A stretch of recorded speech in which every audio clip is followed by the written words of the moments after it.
Hey guys, so yesterday I participated in Niagara Falls Regionals with Branded Despia, and so it was a bit of a smaller event, a little over 200 players where top 32 got invite. So I finished with a 6-2 record and finished 17th, and so I was actually one win away from top 8, and if anything, even if one of my losses was a tie, then that was also good enough for top 8. But nonetheless, I'm very happy with how I did, considering that I just have not been playing this deck for very long, and so this is definitely a deck where you do need some experience with it because you're going to have a lot of effects that you might forget to trigger, and so I thought I'd go over my deck list. It was a 50 card pile, and so I thought I'd get your feedback too in terms of how to improve it, because I do have another regional coming up in 2 weeks, so hopefully we can make this deck better. But yeah, let's just get right to the list. Alright, so let's get right into the main deck. We of course have the 3 Aluber, really self-explanatory.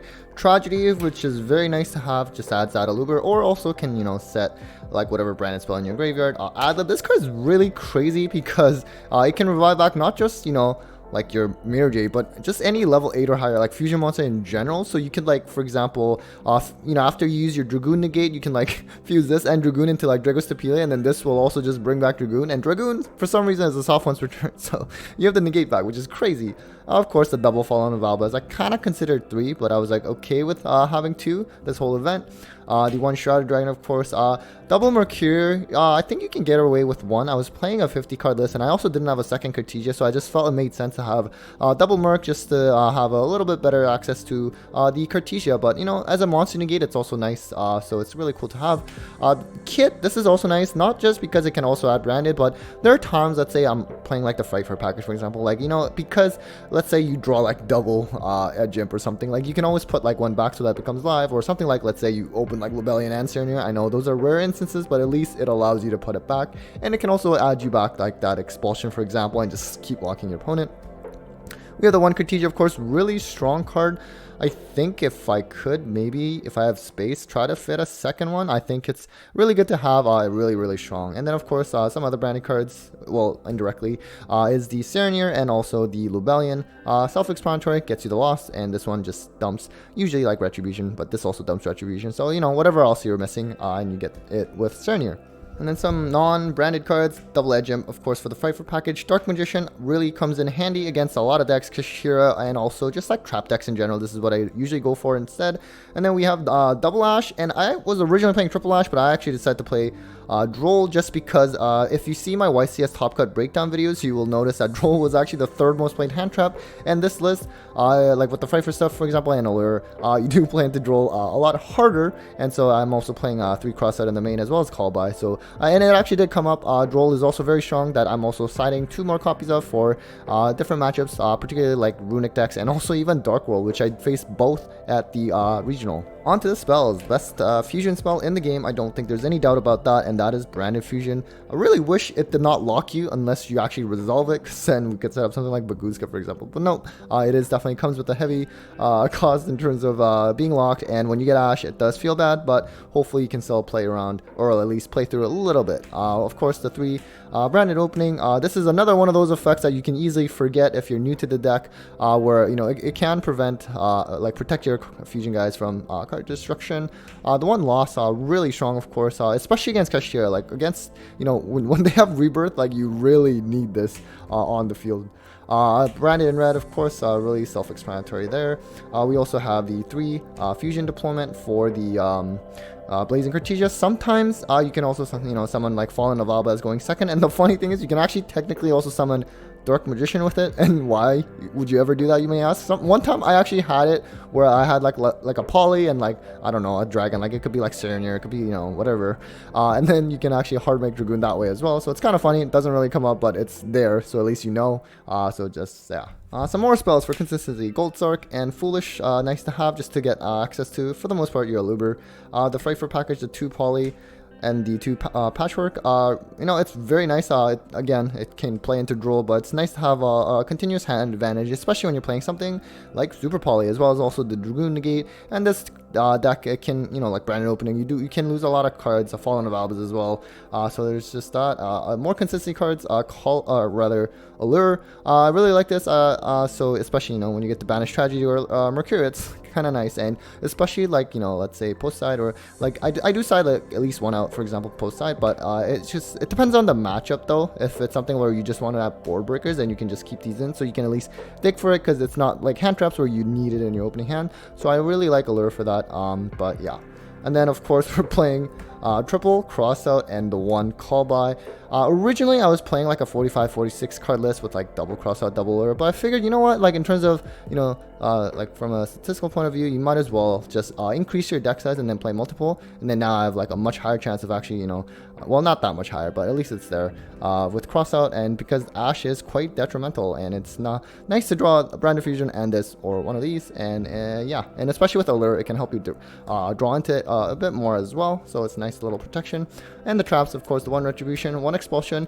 I wanted to main deck Gimmick Puppet, and I should have also mentioned I really wanted to fit in like Branded in white somewhere as well. Originally I decided not to do it because I was already playing like the Frightfur stuff, and I had those like enough poly spells, but I think I should still try it, because I feel like the Grave, being able to fusion for Grave is really nice.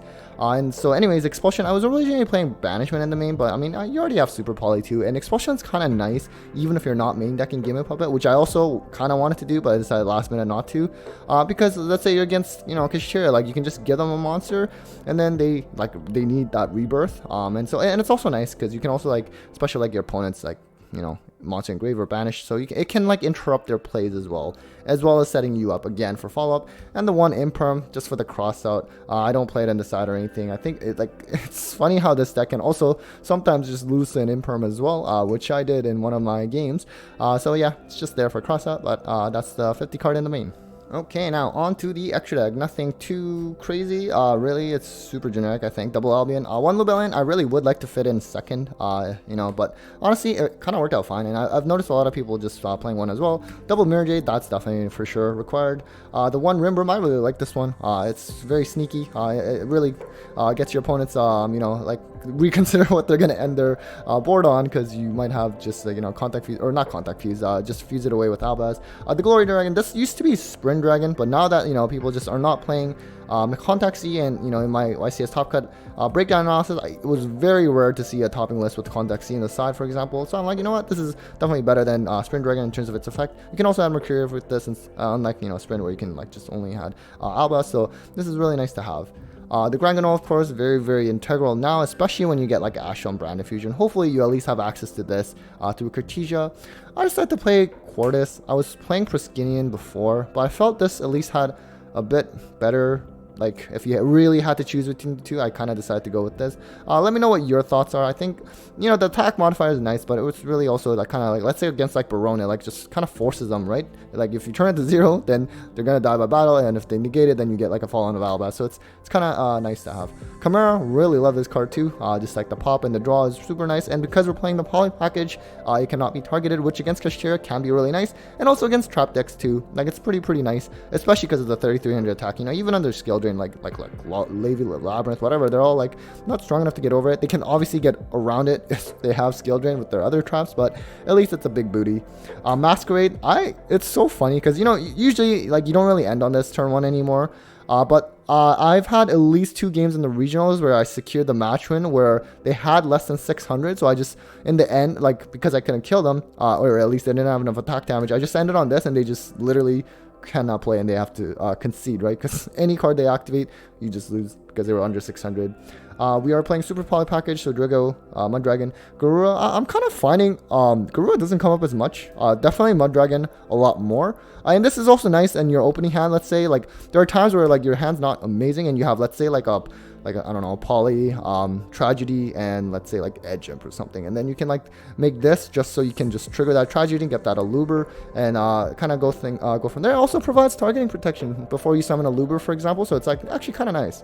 And then of course Dragoon, this was like my favorite, well, not my favorite, but one of my MVP cards back when I played Cyber Dragon, so I really like that I get to play it again, and you get that one pop and burn, which is really nice, and the attack boost is nice, and not being targeted or being destroyed by card effects comes up a lot as well. On to the side, and as I mentioned earlier, we are playing Gimmick Puppet. I would consider main decking those. I'll keep trying. I think there are lines where I kind of get like tunnel vision, and I would go for this, and then you just get like Call by or like Bell or something, and then it just kind of ends up flopping. But you know, if you can manage to get it on, you're probably winning that game. We have the third Ash, just in case you're facing Branded, or even against Labyrinth, I would put it in too, because you just want to stop them from getting access to their big bodies. And then, as I mentioned earlier, Double Droll comes in really clutch against Runic, but I also face against a Dark World player at Regionals, and I managed to draw this in Game 2, and it was just over for them. Really, really strong against that strategy, and, you know, against something like Dark World, where it's just like an FTK kind of strategy, you really need hand traps, and you just, yeah. And then, of course, triple evenly. I mean, it'd be nice to main deck, obviously. But the thing with this, I find with Branded, especially when you're prone to kind of like being clunky sometimes, like if you draw this going first, I'd much rather it be a board wipe or a hand trap that you can still go and use it on your opponent's turn when you have to just kind of pass. So I decided to still side it. Very, very strong card. And the thing with Expulsion that's also nice is that, especially when you're main decking it, is that you can stop that evenly from happening, because you're going to give them a monster on their field once they enter the battle phase. So something to consider. Triple Cosmic, I think it's very important against, let's say, Runic. The funny thing is against Runic, though, is that like while it's nice to hit the fountain, they're like siding Grave of the Super Ancient Organism, I find, which is like so crazy against this deck, and I kind of want to save it for that, unfortunately. And we also have the Feather Duster, but of course against Runic you have Hugin, which really sucks in terms of being able to protect the back row. The other cards I decided to play were 2 Dark Hole and 2 Enemy Control, and this is because, you know, if I got Ibly locked, I just die and I just cannot play at all. And I figured, while I would like to play Dark Ruler against something like Sprite, but you know, I play Sprite as well. And like, if you can bait out like their whatever one spell trap negate, like Dark Hole is really detrimental, because not only you clear their body, but you're also going to shut off their double cross as well as Smasher. So it's really nice. And then the Enemy Controller also, just for that Ibly lock. I was really worried about it. I did not get Ibly lock the entire regional, but I know they at least one of them were on it at least. I don't think they just got to it. So yeah, I think it was okay. I think Dark Hole was also really good against Kashira as well, aside from like obviously Shangri-La that can protect, but it was really, really clutch. I never really got to resolve these two, but I'm kind of happy with the side, but I might switch these around, and just depends on how the format is evolving. Okay, so that was it for the deck profile. Hopefully that was helpful and enjoyable. And so again, certainly let me know what your thoughts are and how you would change it, or how you play the deck, because I know there's a lot of Branded lovers out there. And so, you know, I'm really excited to continue to get better with this deck. I think it's a very fun deck. I get it. It can kind of die to Ash a lot of times, but you know, if you're willing to accept those terms, then you're gonna have a good time. So anyways, thanks for watching, and take care, guys.